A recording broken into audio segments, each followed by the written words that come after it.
Assalamualaikum warahmatullahi taala wabarakatuh dan salam sejahtera kepada semua. Baiklah, pada segmen kali ini saya akan kongsikan kepada anda semua berkaitan tentang apakah program rawatan pemulihan yang akan diikuti oleh seseorang klien apabila mereka diperintahkan untuk menjalani rawatan pemulihan di dalam Puspen.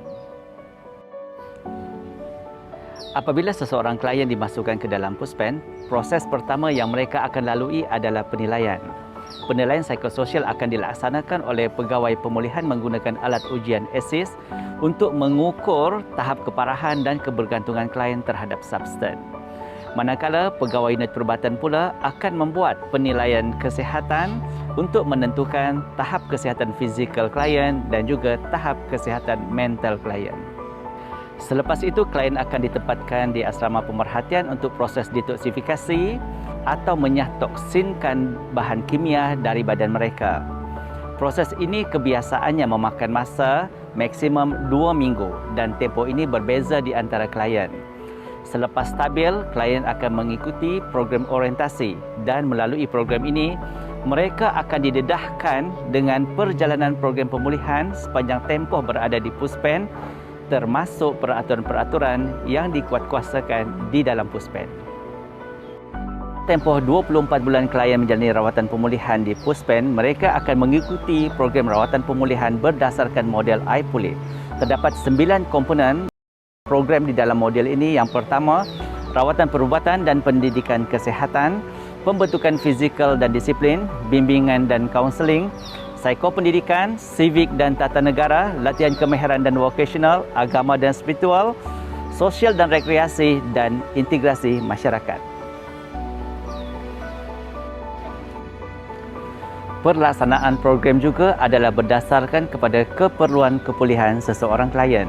Sebab itu, di awal kemasukan, klien akan dinilai tahap keparahan dan kebergantungan mereka terhadap substan menggunakan alat ujian ASIS. Mereka juga turut dinilai dari aspek motivasi menggunakan alat SOCS atau lebih dikenali sebagai skala tahap perubahan.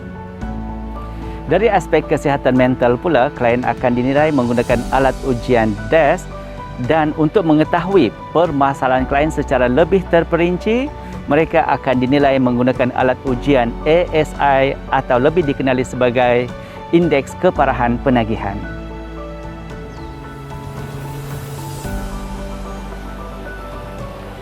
Jadi, segala keputusan ujian ini akan digunakan oleh pegawai pemulihan untuk merangka plan rancangan pemulihan klien. Plan rancangan pemulihan klien ini ibarat kompas yang akan digunakan untuk menentukan hala tuju perjalanan program seseorang klien sepanjang tempoh mereka menjalani pemulihan di institusi ini.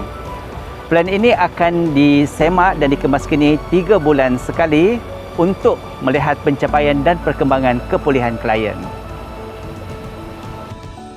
4 bulan sebelum tempoh menamatkan program rawatan pemulihan, aktiviti pemulihan klien tertumpu kepada perancangan kerjaya, latihan kemahiran dan kesediaan klien untuk meneruskan kehidupan di dalam komuniti.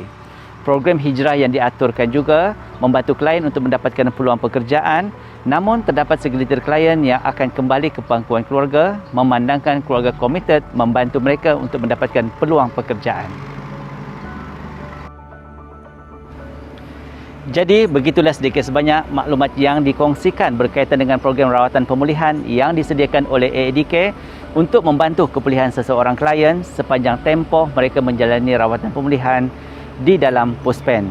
Sehingga bertemu lagi, sekian, terima kasih.